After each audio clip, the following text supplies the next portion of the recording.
कभी कभी आपको लगता है ना कि ब्रदर बहुत लंबा अरसा हो गया है, प्रभु मेरा उपयोग क्यों नहीं करते हैं, प्रभु मुझे यूज क्यों नहीं करते हैं। हो सकता है वो आपको बहुत समय ले रहा है तैयारी में, और 1.5 सालों में आप कुछ ऐसा करके जाओगे जो लोग 50 साल में भी नहीं कर पाए।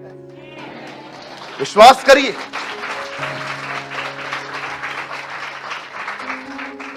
अब आराम से कैथरीन कुलमैन की बायोग्राफी पढ़ो। बेनिन बोलता है जैसे वो लाश के 8 साल इस्तेमाल की गई थी, कोई नहीं किया गया आज तक। वो एक हीलिंग एवेंजलिस्ट है और वो खुद के लिए भी कहता है, बोलता है मैं भी नहीं किया गया। वो कहता है वो लाश के 8 साल जिस पवित्र आत्मा के प्रेरणा में वो चली थी, जिस अभिषेक में वो वॉक करती थी, लास्ट के 8 साल उसकी मृत्यु की, वो कहता है मैं भी नहीं हो पाता। आज पता नहीं क्या करके गई। आपको पता है, कभी ये मत सोचना कि मेरी सेवकाई जो है वो रुकी हुई है। परमेश्वर कभी कभी एक लंबा अरसा ले लेता है एक आदमी को तैयार करने में, और एक छोटे काम में वो ऐसा करवा देता है जो युगों तक याद रहता है। आज कौन है मुझे बताइए यूहन्ना की सेवकाई भूल सकता है? क्या सेवा थी उसकी। स्वर्गदूत जब उसके जब वो आने ही वाला था, स्वर्गदूत उसके बारे में कहता है, आप बिलीव करेंगे प्रभु मैं तुझसे दुआ करता हूं हमें ये देना। जानते हो वो क्या बोलता है? वह प्रभु के लिए एक योग्य प्रजा तैयार करेगा। व्हाट अ मिनिस्ट्री, कि वो लोगों को खुदा से मिलने के लिए तैयार करेगा। आप हैं ऐसे? आप देखिए आजकल कितने लोग हैं, लोगों को खुद के साथ जोड़ के रखा है, खाली खुद के साथ जोड़ के रखा। नो,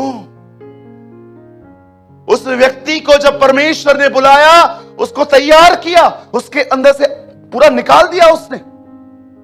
जब परमेश्वर आपको बुलाएगा एक नए व्यक्ति को कलीसिया में, तो वो आपको उद्धार के लिए बुलाएगा, लेकिन जब वो सेवकाई के लिए बुलाएगा आपको वो तैयार करेगा।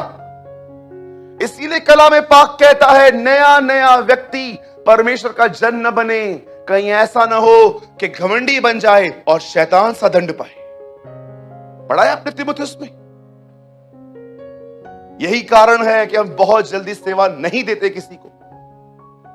हम परखते हैं पहले कि जांच ले क्या करता है ये आदमी। नए नए व्यक्ति को सेवा न दो, कहीं ऐसा ना हो वो घमंडी बने, क्योंकि प्रचार करने के बाद आपके ऊपर एक छाप आ जाएगी, लोग आपको आदर देना चालू करेंगे, और ऐसा ना हो कि आपकी कॉलर टाइट हो जाए और आप अपने आप को कुछ समझने लगे और अनुग्रह चला जाए और आप दंड पाए खुदा की तरफ से। आज मैं जानता हूं जो मैं घमंड से लड़ता हूं, मेरी सबसे बड़ी लड़ाई आज आत्मिक घमंड से है।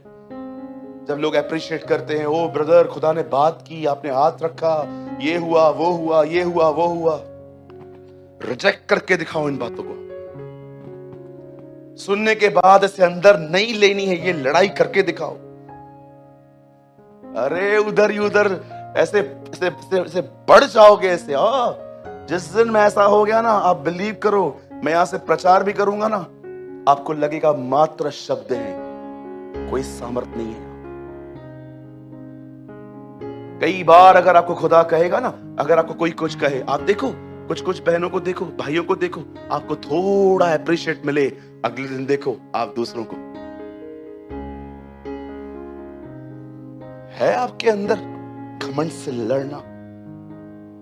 ये पब्लिक आपको ऊंचा उठा रही है, लेकिन आप पकड़ के बैठे हो, नहीं मैं इधर से नहीं उठूंगा, क्योंकि इसी जगह को खुदा पहचानता है। Help me. हमेशा याद रखना, यहां देखिए सब जानते हो परमेश्वर ने यीशु को अपने दाहिनी ओर क्यों बिठाया है? बेहतर वो तो उसका बेटा है ना, बिल्कुल वो उसका बेटा था, है, रहेगा, लेकिन बाइबल उसके बैठने का ये कारण नहीं देती। बाइबल बताती है वो परमेश्वर के साथ इक्वल था, सेम विद गॉड। वो त्रिएकता का दूसरा व्यक्ति था, उसने डिसाइड किया वो इस फॉर्म को छोड़ देगा और मनुष्य बनेगा, और मनुष्य बनने के बाद भी वो संतुष्ट नहीं था, वो यहां पर आया, उसने डिसाइड किया अब वो मनुष्य से भी नीचे उतरेगा, वो सेवक बनेगा। सेवक बनने के बाद उसने अपना अंतिम दिन जो है लोगों के पैर धो के बिताए, मड निकाल रहा था लोगों के यहां से, और लास्ट में पॉल कहता है वो कुकर्मी की तरह मरा। जानते हो उसके इस काम के कारण फिलिप्पियों में लिखा है उसने अपने आप को दीन किया, इस कारण परमेश्वर ने उसे वो नाम दिया जो सारे नामों में श्रेष्ठ है। आप जानते हो परमेश्वर के वो दाहिनी ओर क्यों बैठता है? इसलिए नहीं क्योंकि वो उसका बेटा है, पर इसीलिए क्योंकि उसने अपने आप को शून्य किया है।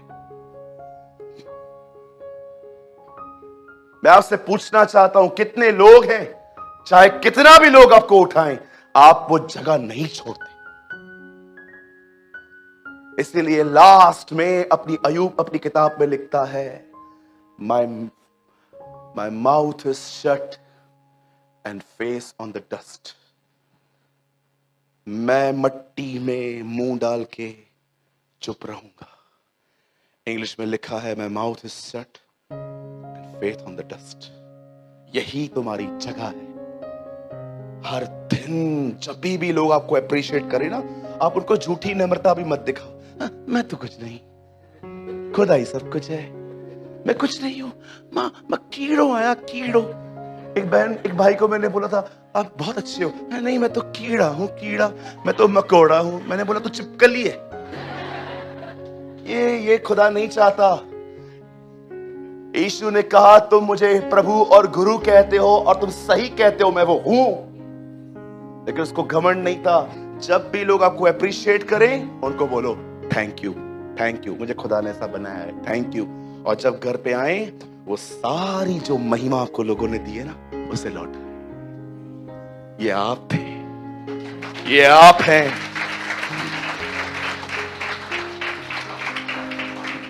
जब भी आपके हाथ से अच्छी सब्जी बने और आपको कहें बहन ओ आप तो पाव भाजी औसम बना लेते हो, आप उनको बोलो थैंक यू, खुदा ने मुझे सिखाया। ठीक है, आप वहां पर खड़े मत रहो और बोलो नो नो। जाओ अपने किचन में और उसे कहो तू महान कुक है। अरे तू ही तो महान कुक है, मछलियां तू ही तो बनाता था। उससे कहो तू महान कुक है, वहां खड़े मत रहो। अन्या गाल है और बोलो नहीं नहीं इतना काफी नहीं है, और बोलो। अब ये तो झूठी तारीफ मांगना है। खड़े हो जाते हैं कुछ लोग,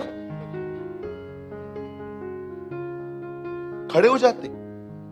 मेरे ऊपर तो कभी मत खड़े रहना। मैं तारीफ बहुत हार्डली करता हूं लोगों की। आप मेरे सामने खड़े हो जाओगे ना, बोलोगे भैया बताओ पुलाव कैसा है, तेरी तरह ही है, मैं ऐसे बोल दूंगा। न झूठी तारीफ करें न झूठी तारीफ सुने। लोग तेरी प्रशंसा करें तो करें, खुद मत कर।